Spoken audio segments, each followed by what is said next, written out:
Dua pencuri tega rampas kursi roda kakek tunawisma difabel di Bekasi kini jalan merangkak. Seorang kakek tunawisma penyandang disabilitas kehilangan kursi roda karena dicuri. Pencurian itu terjadi ketika kakek tunawisma tersebut sedang tertidur di depan ruko Telaga Mas Duta Harapan, Bekasi Utara, Jawa Barat.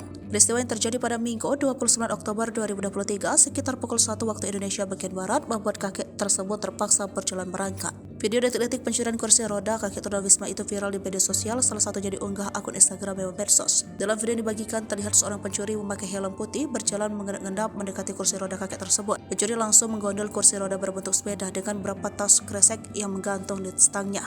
Terlihat kakek tua itu tak sadar ketika kursi roda mulai berpindah dari posisi parkir hingga raib di bawah pencuri. Dari keterangan pengunggah, pelaku pencurian ada 2 orang namun hanya satu yang terekam kamera CCTV. Diketahui kakek tua itu memang sering tidur di depan ruko tersebut. Korban diketahui baru tersadar kursi roda hilang saat terbangun di pagi hari. Korbannya seorang kakek tua, beliau adalah penyandang disabilitas dan tunawisma. Orang Bekasi Utara yang sering lewat Duta Harapan pasti tahu kakek ini. Menurut informasi, korban harus jalan dengan merangkak akibat kursi rodanya dicuri, tulis Mema Medsos.